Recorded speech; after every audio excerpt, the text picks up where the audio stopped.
taking a left when you normally take a right, and putting yourself into the element of the unknown. It's all learning and growth. And I think, as you say often, you know too much to go back to whatever that pathway is that we have been on before. We know too much now. What we get from it on the other side now, I just know it's even a higher learning. Like, we're going through the learning and the growth, but it's even bigger learning and bigger growth at the end. And if you achieve what you set out to do, it circles right back to a detachment, and then you do it all over again. Don't attach. This isn't it. It keeps coming at you.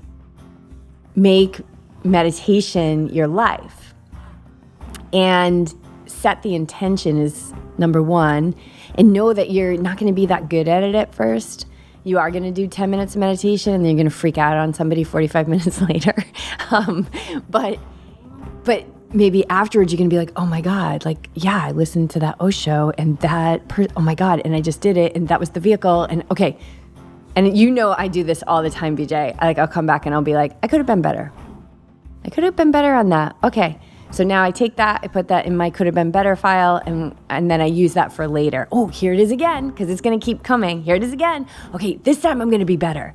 And maybe I'm a little bit better, maybe I'm a lot better, but over time, it will, again, it's that momentum, right? It will catch up. It will catch up. If you're not used to having a meditation practice, making your meditation your life is going to take a minute. It's going to take a minute, but don't give up.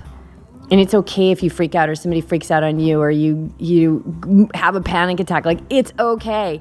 Stay with your practice. Set the intention to make your life a meditation. Stay awake when everything says go to sleep, and you'll get better and better every day. You'll get better and better every day in every way, but it takes time. It takes a minute.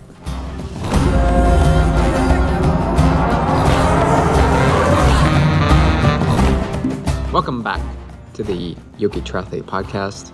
This is our monthly edition of the Osho, where Jess and I sit down and smack talk back and forth, answer your questions if they come in, or pretty much just talk about anything that we talk about every single day.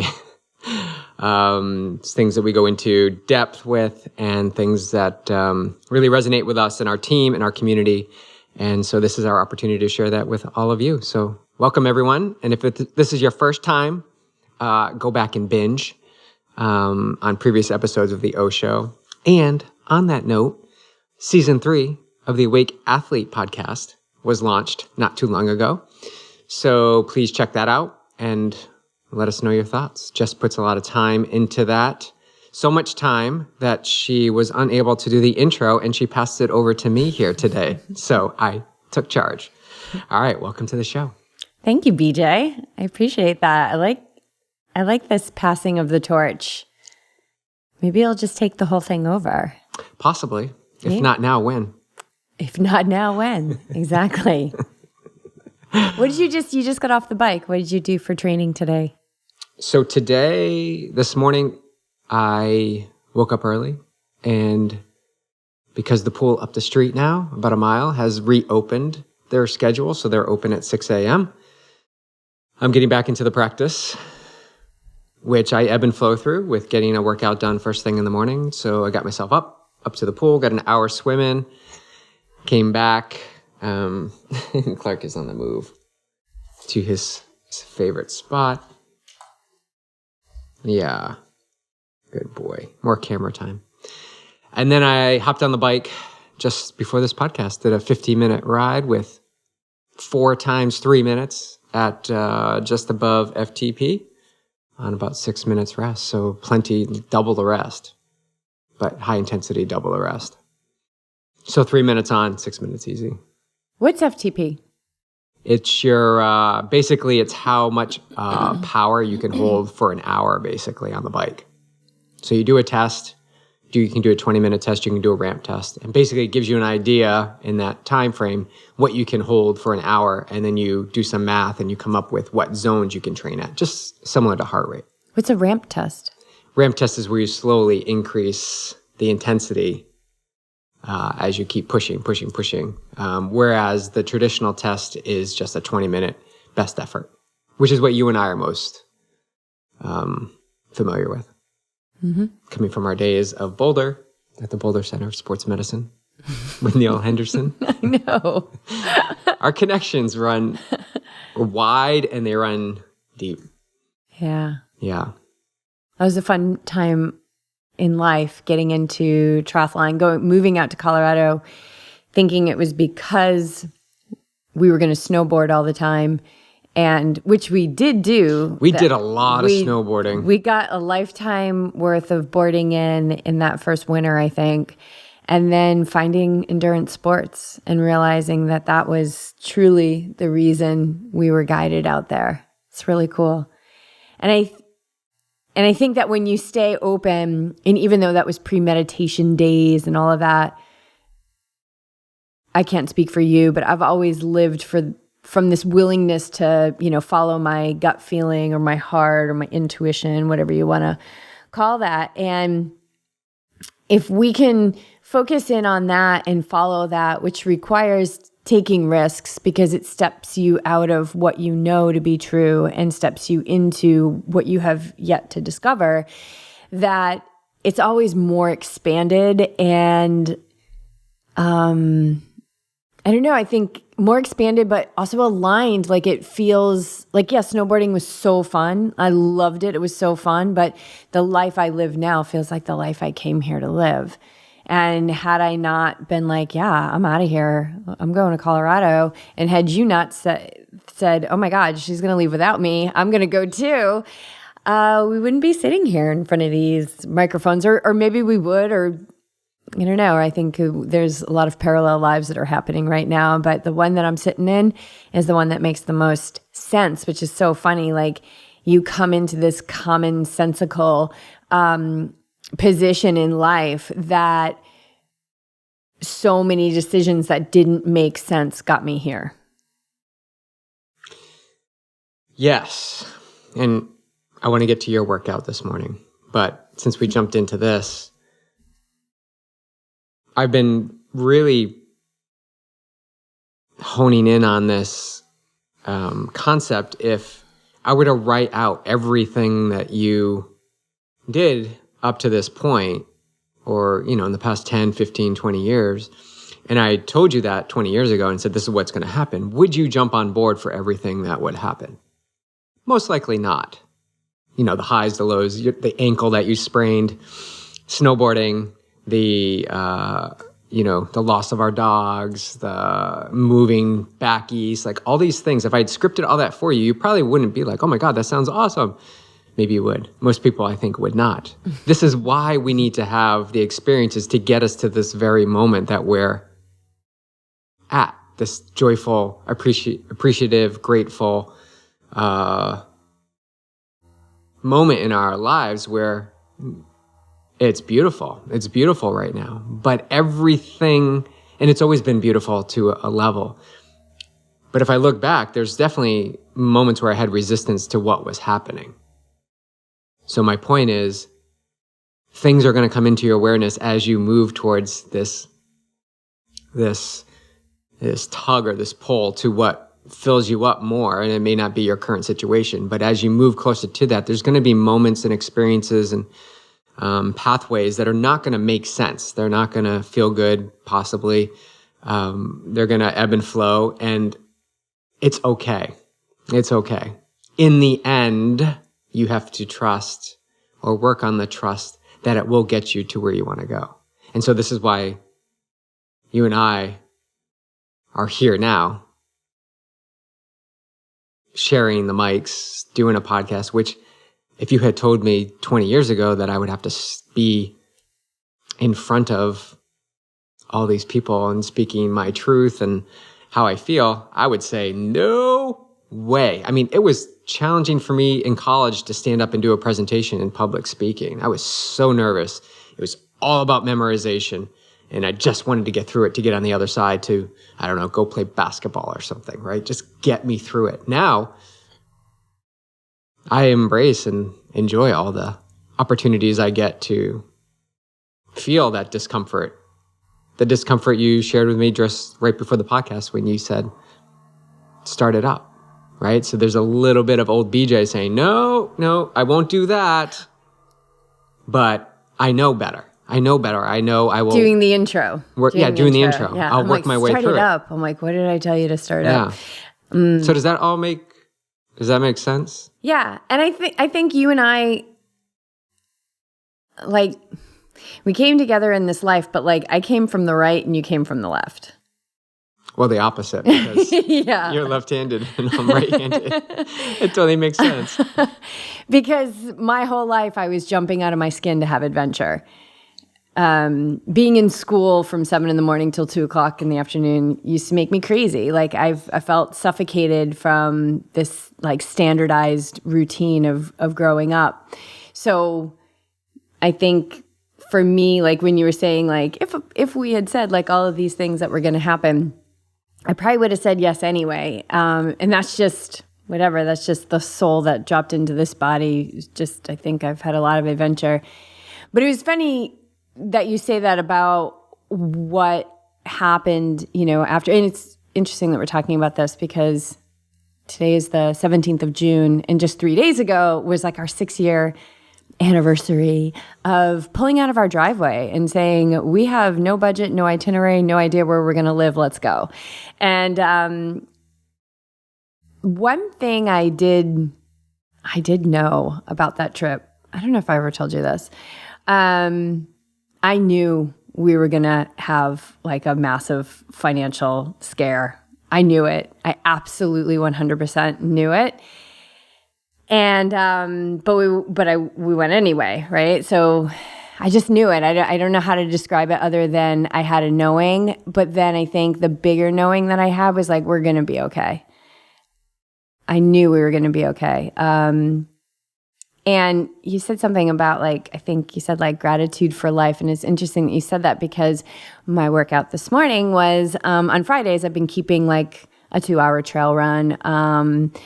And a couple weeks ago, I did like, a little bit longer than that. And today I was out on the trail just feeling this really elevated sense of gratitude for life.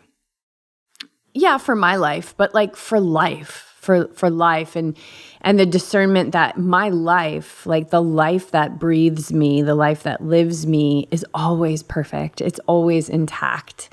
It's never tarnished. It's never scared. It's never sick. It's never fearful.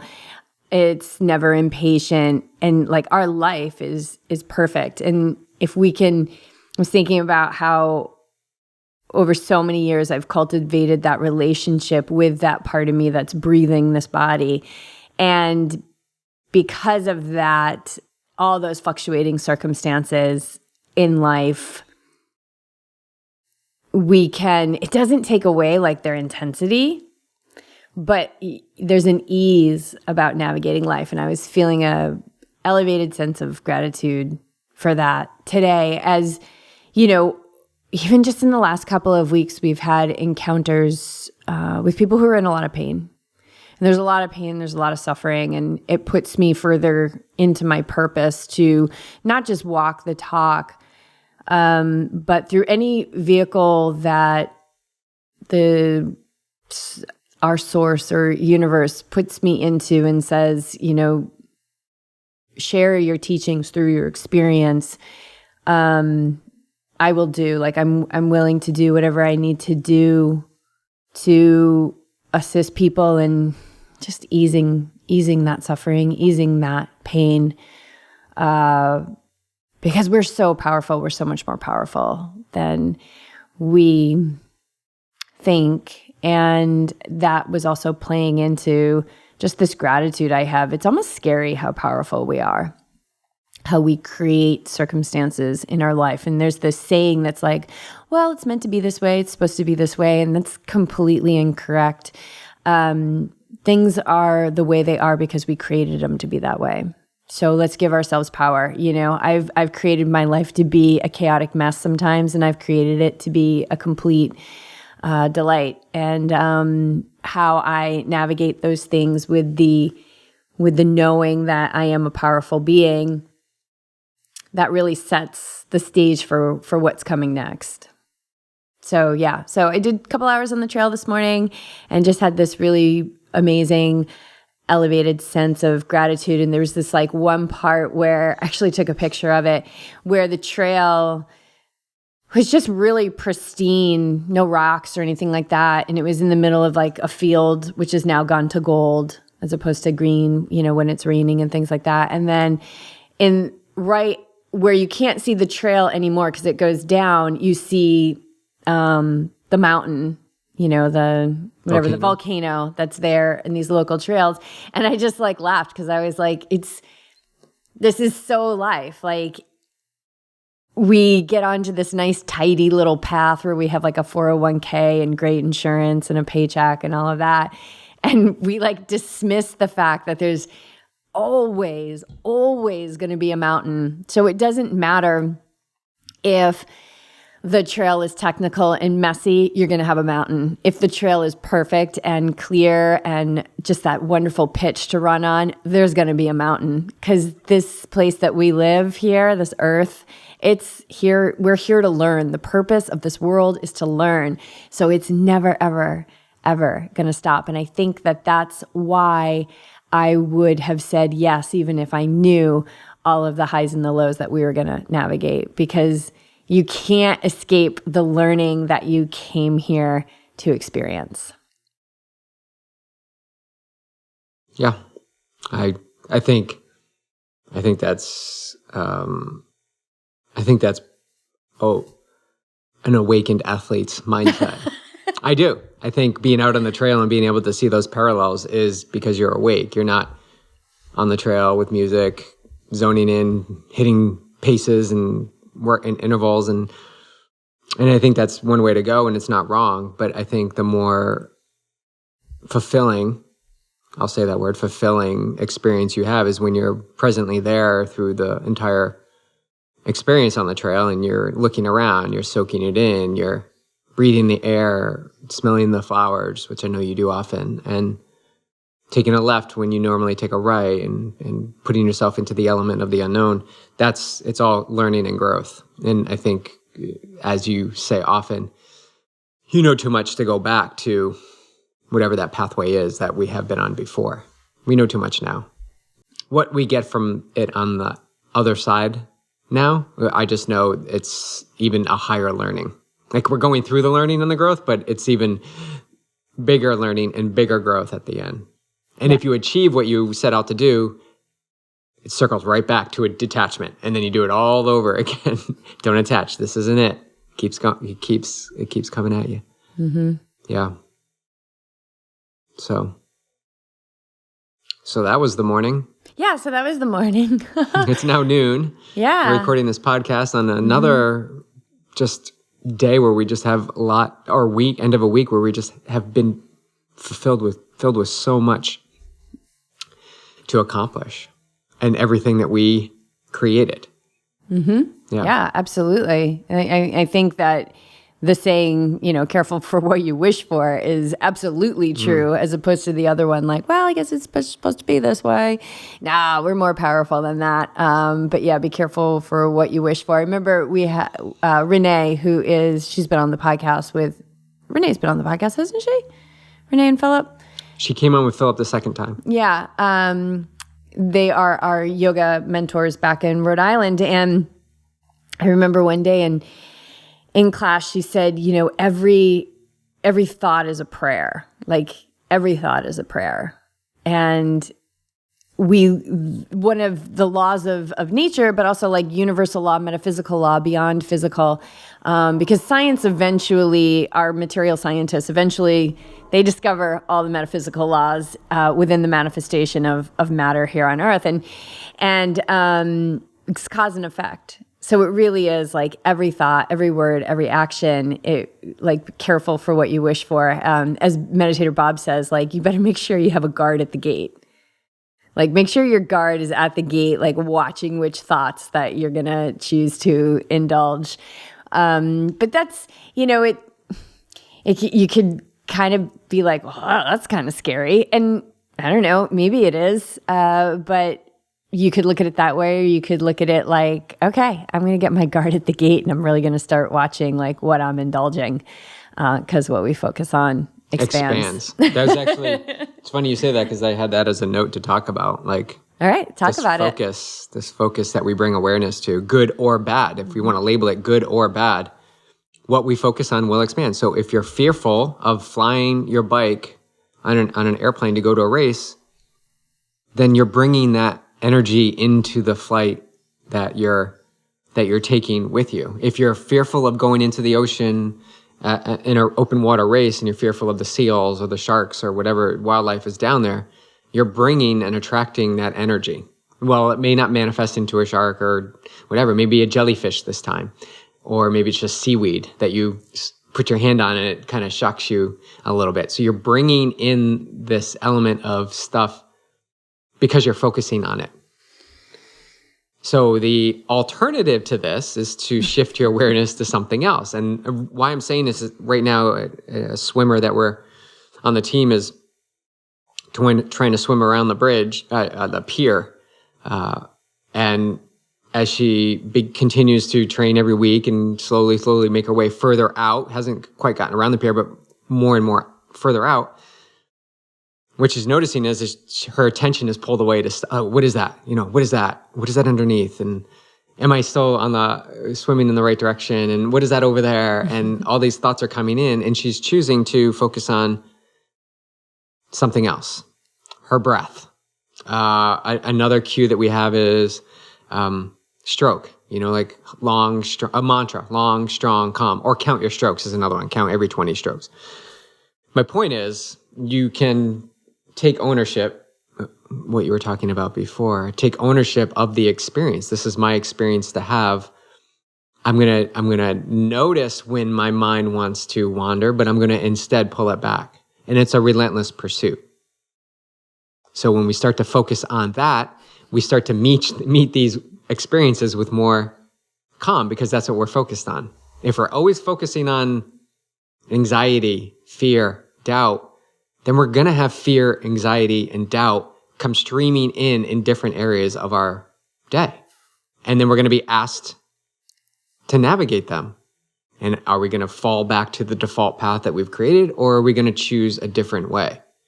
Because they're going to keep coming until you're here to master these things. And another word I could use there is to overcome them. So you'll keep attracting the same thing. You'll keep having that change that's the same, which I did an episode about that in Awake Athlete Season 3.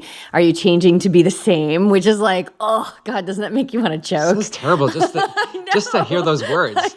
Change to be the same. Oh my God, I've been so guilty of that. Changing to be the same. Oh my God. So you'll keep drawing all that stuff to you until you, the swimmer is saying, "Oh, that's not helpful. I'm going to shift my focus. I'm going to stop giving this fuel. I'm going to just feel the experience," because we have to burn off the momentum of the things that we have created. So even if you're okay, I'm in now, I'm listening to the Awake Athlete podcast, join the team, going on retreat, I'm going to get all this, I'm going to get this squared away in my mind. That's amazing because you're starting momentum in a new direction, but there's a lot of effects that are still coming from their cause, right? So there's still a lot of momentum that needs to burn off. So that's sometimes people will make positive change in their life, but they'll give up because they're oh, man, I still can't get a break. And what we don't realize is that we've created these waves, these quantum waves of momentum that basically manifest into life circumstances. And then we say, oh, I'm making all this positive change and nothing's changing. But we have to stay with the positive change so that the physical of everything we've created can burn off and the new stuff can catch up. And then that's when you're really you're living with ease no matter the circumstance. So don't give up. Keep moving forward. That's a rewiring that needs to happen to keep moving forward when you don't yet have the evidence. When it seems like nothing's changing, you are creating change. But you have to change your mental attitude. You have to be willing to be moving in this new direction. If you're not, you're just going to keep changing to be the same. So what do I mean by that? What I mean by that is that every moment, everything is changing. Everything is changing in every moment. So if it seems like nothing's changing, it is changing. It's just changing to be the same. So if there's a lot of good stuff that's changing to be the same, good, keep it. Like, you don't need to touch that pile. You can even make it better by being extra grateful for those things or whatever way you want to elevate that. But if there's things that are not serving you or your family or your community, you can begin to shift that by simply starting to lean into its opposite, which will stop the momentum, like stop further momentum, but there's still a lot coming at you, right? So we can also say the boomerang, right? Like life is like a boomerang. You throw the boomerang out, it's going to come back. So I threw that boomerang out like quite unconsciously for many years. So anytime I have like this surprising, like, whoa, look at that. Like, whoa, that was a weird interaction with that person. Or like, you remember like the demand letters I was getting from the insurance company? I was like, oh my God, like this letter is so intense. I'm just like, wow, that's a boomerang coming back. Okay, cool. Let's burn it off and move forward and be in control of my mind as I navigate this super intense letter from this insurance company. Yeah, so it doesn't matter what it comes through, intense letter or right.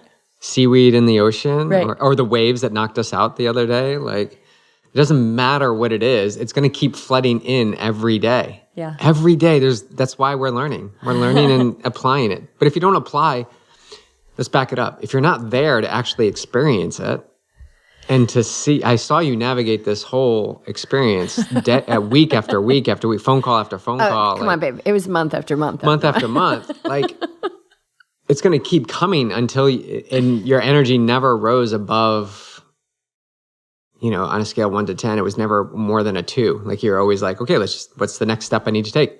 You said it's A? Okay, then it's A. And then you would get a letter that says it's B. And you're like, well, wait a minute, you said it was A. So you just keep cycling through, keeping your meeting that intensity. It could be intense. I mean, intense Jessica, I've seen intense Jessica before. And to meet a letter like that, the way that you do now, is not how you would have met it, decades ago. No, I would have ripped those people apart. And that is so nasty and yucko. Right. Well, that's the boomerang. I don't want to be yucko anymore. You put that out there, and now these people are giving you the opportunity to heal that energy, and now you're working through it. So now we should get no demand letters. Hear that? No demand letters. I'm putting it out there. Isn't that funny? Like, I got nasty letters, but how often or how many times have I been nasty, before I woke up? Yeah. Okay. So God, I'm surprised I don't have a mailbox bursting with nasty letters. Yeah, it's just grateful. It's just one company, one letter. It's all good now, though. It's all good. Yeah. I think it's so funny. Yeah. It is funny to traverse situations like that in life from this 10,000-foot view, and realize that the person on the phone at the insurance company is just like, they've got their list of things to do. They probably have to stop at the store on the way home. They're going to make dinner. Like, they have a job that, helps to pay their rent so that they can, we're all in this pursuit to feel good in life. And, it's not this, this dude that I talked to, or the woman that I talked to, or the other guy that I talked to that's like writing the letter. They're just doing their job. And so I have an opportunity to connect with somebody and be kind and pay it forward. So then maybe, because I know how I used to be with those individuals, and I would assume that there's people out there that have taken over that role for me, and they're being crazy and nasty on the phone to people at insurance companies or credit card companies, and I don't want to be that person anymore. So there's a difference between not wanting to be that person anymore and not being that person anymore, right? So I felt the fire coming up. I felt the fear, like, oh my God, like, this is a really intense letter from this insurance company. And breathing and feeling my feet in shoes and just playing the game, because the game is so funny.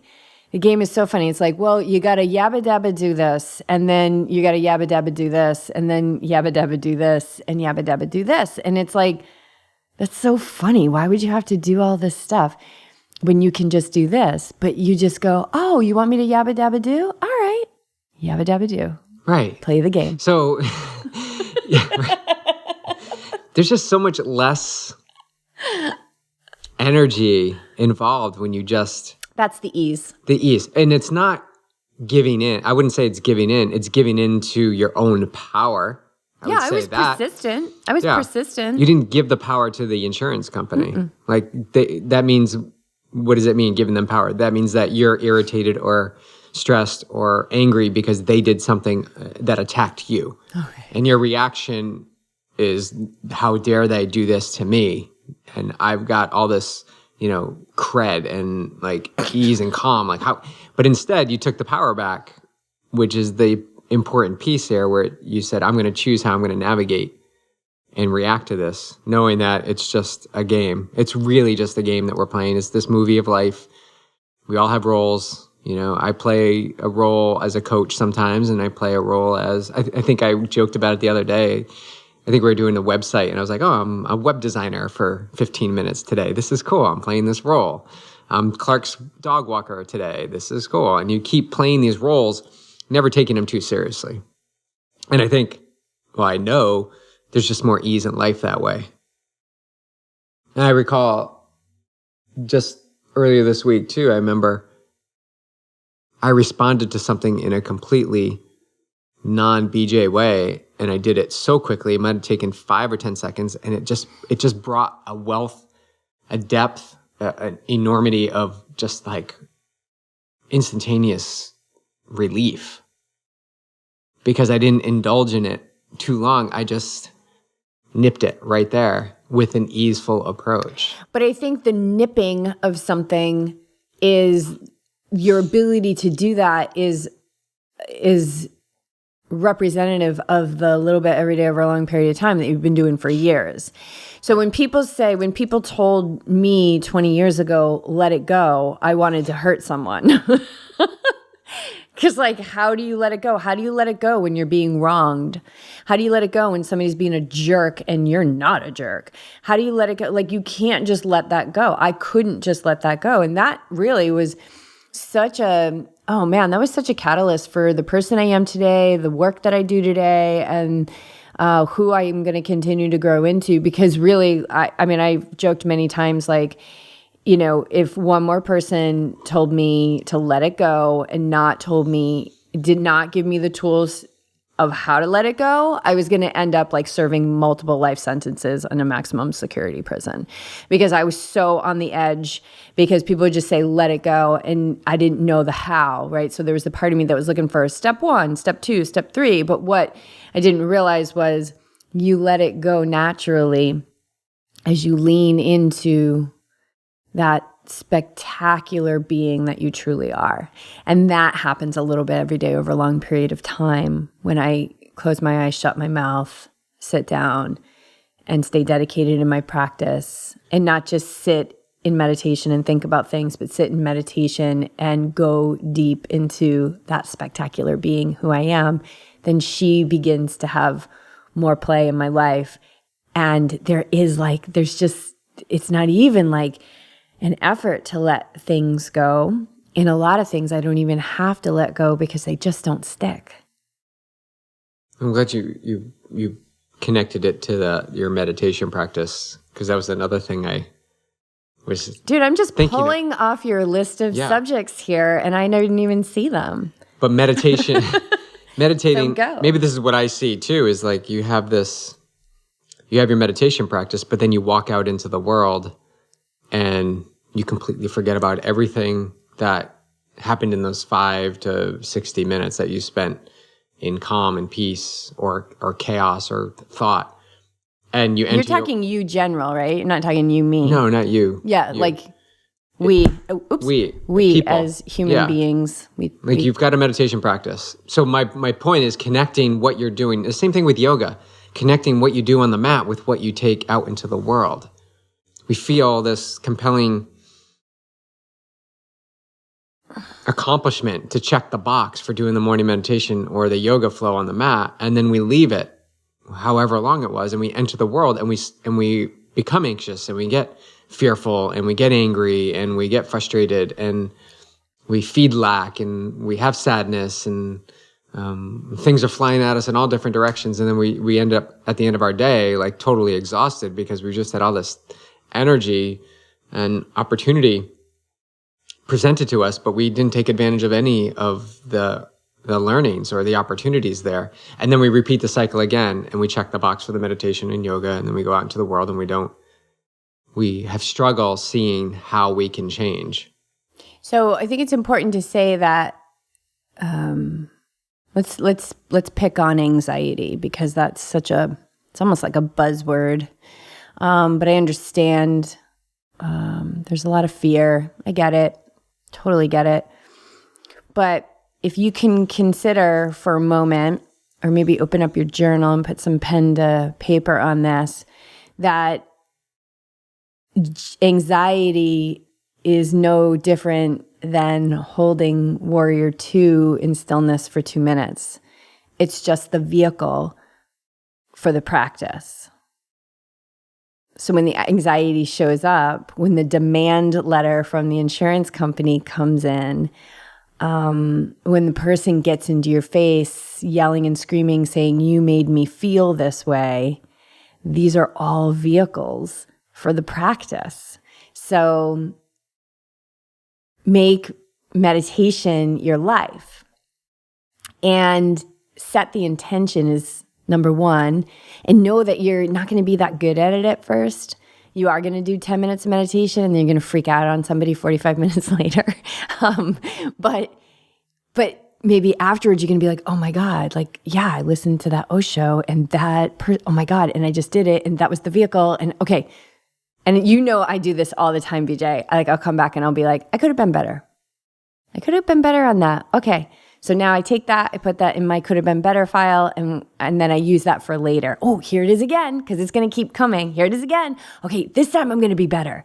And maybe I'm a little bit better, maybe I'm a lot better, but over time, it will, again, it's that momentum, right? It will catch up. It will catch up. If you're not used to having a meditation practice, making your meditation your life is going to take a minute.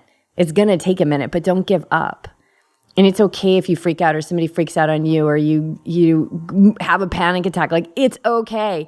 Stay with your practice. Set the intention to make your life a meditation. Stay awake when everything says go to sleep, and you'll get better and better every day. You'll get better and better every day in every way, but it takes time. It takes a minute.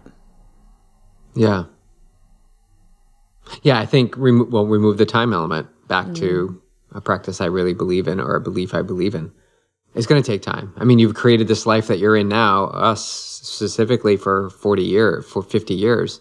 So to expect this to change. Are you talking about my inner age? Yeah. Well, that's 25. If we expect, this is where we are at 50 years to get to here, we can't expect it to take 5 minutes to completely change our life and then live this, like everything is rainbows and unicorns. It doesn't happen that way. So it can be fast-tracked, though. It can be moved along quicker if you begin to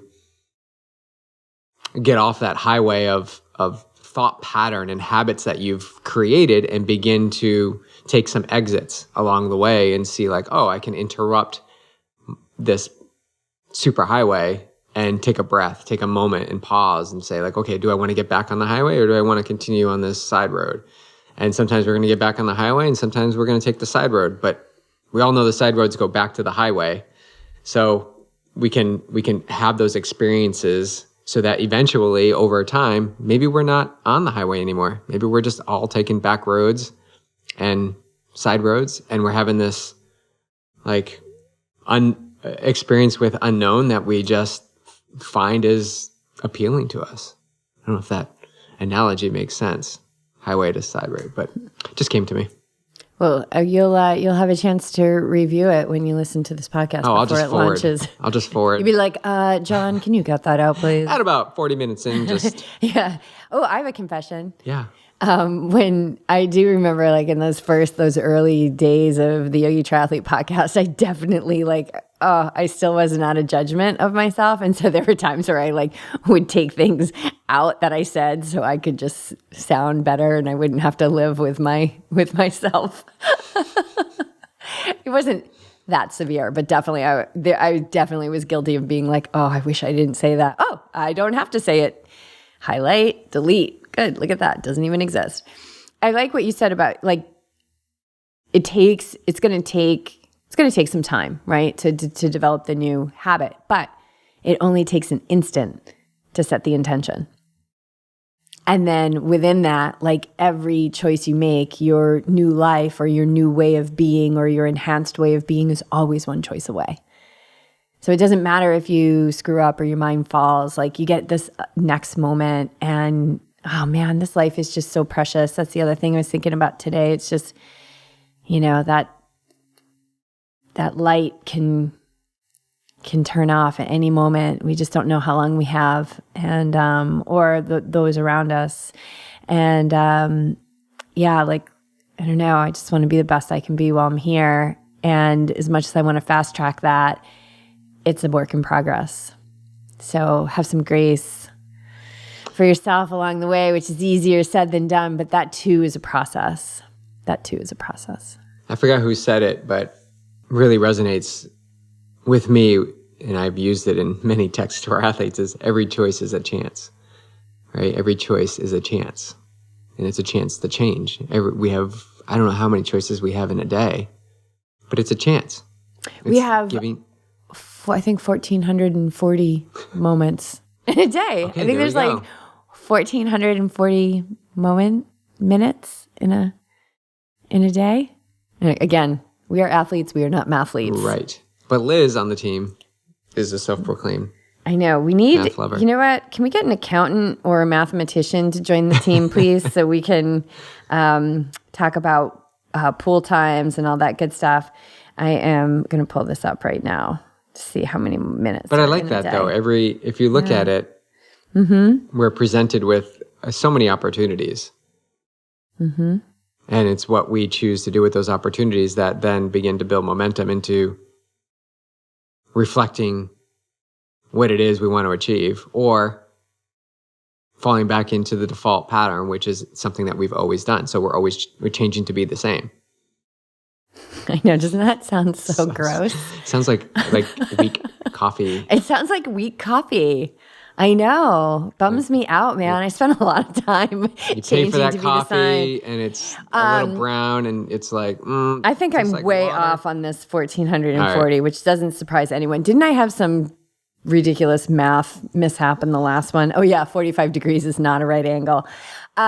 Somebody, actually a couple people now, because Liz actually on the team, not Coach Liz.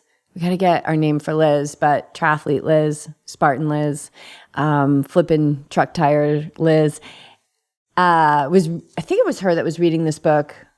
I don't know. It doesn't matter. 4,000 weeks. So the average person has 4,000 weeks to live.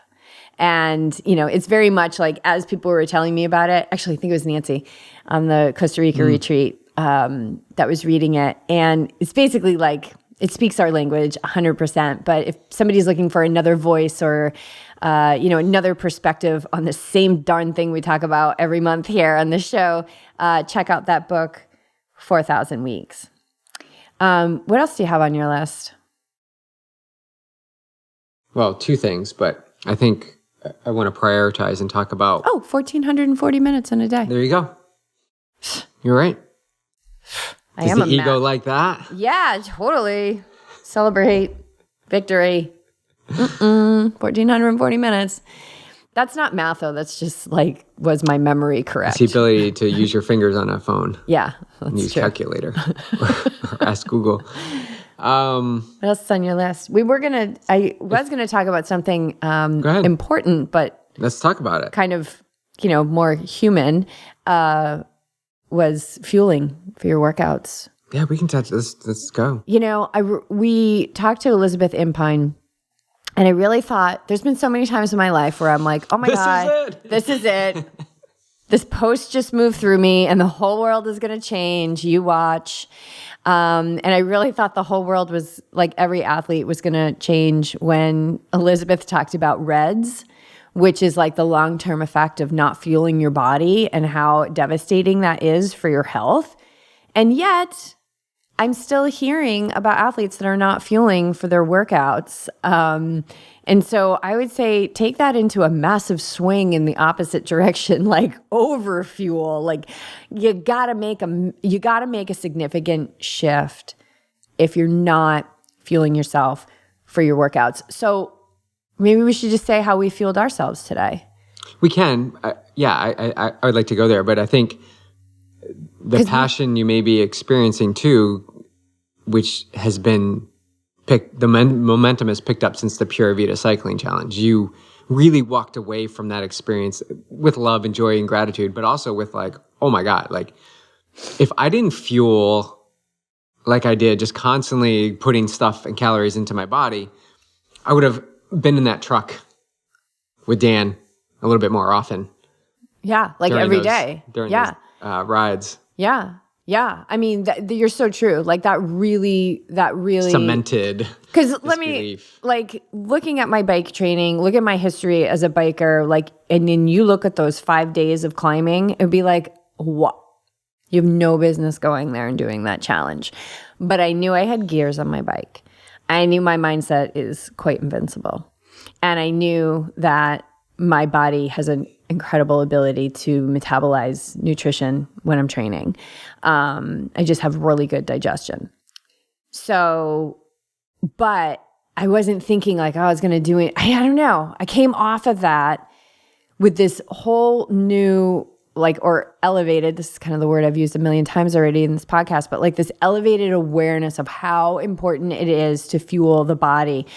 Because what I asked of my body over those days was so significant. And I was a massive success. I completed all the rides every day. The first day I went out on top about halfway through and was able to complete all the other rides. And I felt even great that day that I pulled out. But I was like, I'm going to George Costanza this. I'm going to go out on top. And, but the fuel was amazing because I felt how I would put fuel in, my body would just take it and absorb it. Like it was unbelievable. Like I felt like there was little hands inside my body that was like, I'll take that. Thank you very much. Oh, I'll take that. I'll thank you very much. And just continually fueling. So yeah, I think you're right. Coming off of that challenge, it was amazing. I was so successful beyond what I could have imagined.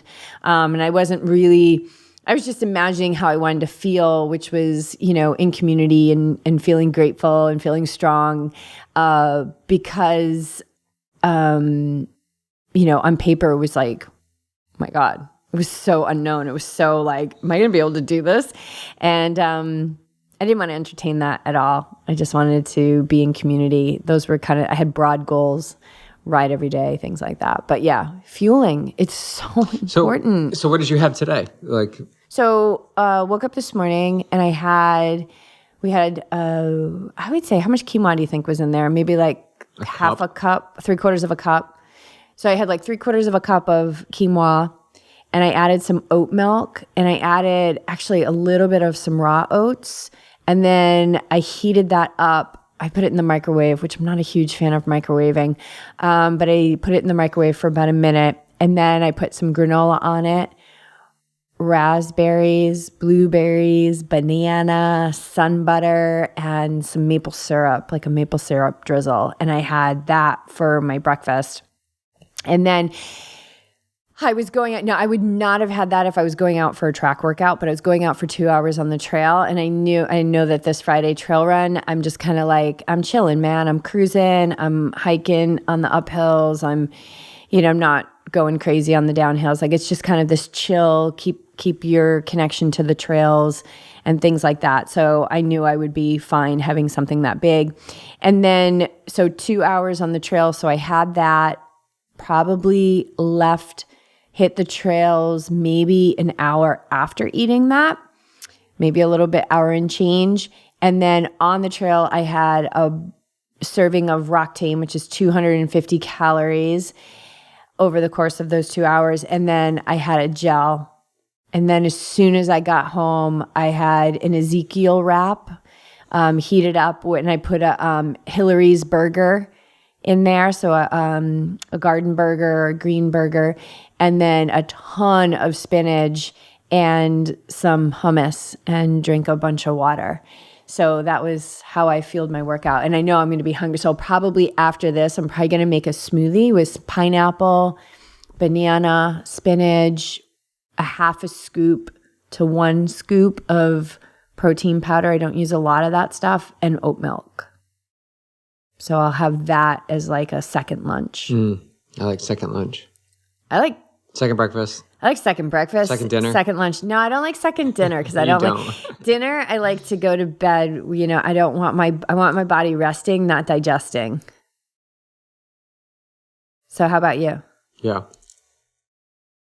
So because I have a swim first thing in the morning, I didn't consume anything. I'm playing around with this disruption I have in my gut in terms of sometimes some swims it feels uncomfortable, some swims it feels fine. I haven't really been able to nail it down. So when in doubt, I'm not feeling it. I think I had second dinner last night, so I didn't have a big breakfast today. I got to the pool, had water with electrolyte in it, came home, had a banana, had the rest of your smoothie bowl from Choice.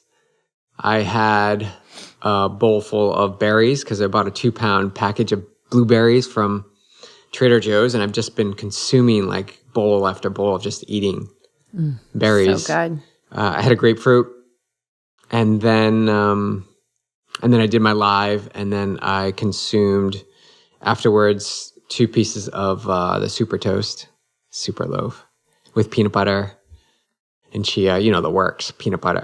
No, what is the works? Tell us. Peanut butter, agave, chia seeds, flax meal, shredded coconut, a banana on top, and I think that's it. Yeah, that's it. So I had those 2 pieces, and then another banana, full banana. Well, I had 3/4. I gave another quarter to Clark, the banana monster in the family. I literally bought 3 bushes of bananas, and there's like 3 left. I did that 2 days ago. I know you eat a lot of bananas. Yeah. And then I hopped on the bike. I had Roctane on the bike, which is 250 calories.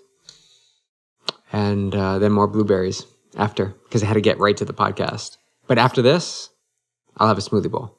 So we started this podcast at 12:30 in the afternoon. So that was everything. I mean, that's a good fueling breakfast. Did you have any problems with your gut today? Well, and grapefruit's good for you too, because grapefruit's good for it's got some good digestive enzymes in there. I know you're trying to figure that out, but you did a great job at fueling. Like, you know, you put in some things that are easy to digest, the fruit and things like that, the grapefruit, and then you had the toast. That was good. Yeah. Yeah. Yeah. Watching that. And then I'll have my smoothie. As soon as we're off of this, I'm having my smoothie bowl. All right. Well, yeah, make it, because I got to make, you gotta make yours. My smoothie. I do the thing that you don't understand. I just make a smoothie. Yeah. But this is my opportunity, I guess. But I just enjoy the smoothie bowl so much. I know. I love the top. I made more granola. So that's what I did. While you're out in the trails, I made more granola, of course. The Yogi Triathlete granola recipe on our Patreon page. Yeah, it's on our Patreon page. It's good. And the one on our Patreon page, I think, has coconut oil in it. But we've since, you took it off, huh? You want oil free? No oil. Cool. But you can if you want. But yeah. I just found if you remove the oil, it tastes the same. Yeah. So, yeah, and go back and listen to that podcast with Elizabeth. It launched, I'll put a link in the show notes on it. Because really, if we're like, you might be getting away with it. You know, it's kind of like, it's like people just jump into races and they don't train, you know, like long distance races. Like, you're going to get away with it for a while. Until you don't. And then you're not. And the body is not the limitless part of us, you guys. It is a temple. And the question to ask is like, am I talking to it like a temple? Am I feeding it like a temple? Am I training it like a temple? Am I resting it like a temple? Am I loving it like a temple? And do I have peace within it? like a temple. It really is this amazing vehicle that we've been gifted. And with it, we got free will to choose, which is so beautiful when we can use that in the direction of the life we desire and the person we want to be and what we want to do and experience in this life and how we want to experience it. So the other thing is like, we're 2 weeks into the June edition of Awake Kitchen.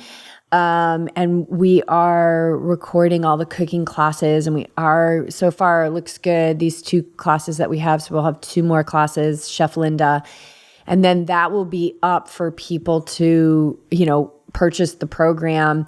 So we'll have different ones throughout the year. So there'll be different ones. This is like a summer series, but this week was burrito week. And like, when in doubt, you guys, just throw it in a tortilla and roll it up and eat it. She actually even has a recipe, the leftover girl burrito or something like that. And so Awake Kitchen, the whole purpose of Awake Kitchen is making the healthy option the easy option. What did I make the other night, Beach? It was so quick. Was it tofu scramble? It was tofu scramble. You whipped it up. Normally I make it. Well, I've been making it the past few times, but you whipped it up in 5 minutes. It was so fast. Maybe like 7 or 8 minutes. Yeah, to the plate, quick. It was like 8 minutes. So here's how I did it. I got the pan out, and we got broccoli at Trader Joe's, which was already cut, but I actually chopped it a little bit more. So I put the pan on, no oil, turned it up to about medium, threw the broccoli in there. Then I threw in, what else did I put in there? I think zucchini in there, and let that dry saute. So it's like starting to get like a little bit brown. You're moving it around. And then I got chickpeas, drained those, but they still had moisture on them. So I throw a whole can of chickpeas in there. And because they have moisture on them, the vegetables steam up. And then crumble a package of sprouted organic tofu from Trader Joe's on top. Again, it's got some water in it, so further steams the vegetables. Nothing's getting stuck to the bottom of the pan. And then we threw an insane amount of spinach in there. I think I did red pepper. Red pepper is another one that has a water content, so it will help to steam the veggies if you want to go oil-free. And then the spinach, which has actually the red pepper with the spinach combo, the red pepper has a high level of vitamin C, which helps the absorption of the iron from the spinach. And that was so quick. And then we throw in cumin. What else did we throw in? Cumin, turmeric, of course. And then throw that in a tortilla, call it a burrito. We had avocado on it and salsa. It was ridiculously good. I think you had second dinner that night too. Yeah, I usually have second dinner. Yeah. But that was a super quick meal, healthy, and we got to eat it we had leftovers for the next day. So you can snack on that for lunch. So yep. We'll usually throw in both containers of the sprouted tofu. Like, it comes in 2 packs, but we only had 1 this time. But the point is, it's super easy, super helpful, can fuel your workout, fuel recovery, all good spices, all good things. And part of our mission is to remove the decision fatigue of what to eat as an endurance athlete. It's really, really simple in this program. Yeah. So, and you also Chef Linda will create 1 to 2 recipes in the cooking classes, but then you get corresponding, because she'll have a theme for every week, and you'll get corresponding recipes for that week as well. So, oh my God, just in the 3 that she's done, there's been an incredible amount of recipes, and none of them are difficult. The first one, I think she did the sauces. But what we are going to do is we're thinking we're going to offer some one-off classes. So be on the lookout for that, you guys. We're thinking a brunch class, which I've already put in a request for a breakfast burrito in that. Vegan scone and muffin class, which sounds amazing because those are things that you can freeze and pull out and eat and fuel. So it's detrimental not to fuel your body for workouts. And if there's a hesitation because there's a relationship of fear of gaining weight or a distaste for your body, that's where you want to start. You gotta start healing that relationship, because that's not going anywhere until you heal it. And I've lived that relationship just to a very intense degree, and I have healed that relationship, and it's possible. It's possible. So, and in the meantime, do the best you can to fuel your workouts, because it's your body will only be forgiving for so long. And we just want all of you guys not just to live long lives. We want you to live quality lives. We wish for you to live lives of well-being and joy, and the one that you desire to live, and being the person you desire to be within that life. All right. Take us out. You take us out. I took us in. Yeah, you got to bookend it. All right. Well, thanks for joining us today for the latest episode of The O Show. If you have questions, comments on this episode, let us know. If you have thoughts on future episodes of what you'd like to hear us speak about, let us know. But it's always such a special time when we can sit here together across from each other and actually just have a conversation and share it with you all, as we have conversations like this all the time. But we want to be transparent, and we are transparent, and we're living the example. And what we talk about is most often what we experience. And if we can maybe shine a little bit light a little further down the path of where you're going, then we feel successful. So we'll continue to do that. You continue to show up as you out there. Be the best version of you today. And we'll see you next time. And BJ will continue to do the intros and the outros. We shall see. We shall see.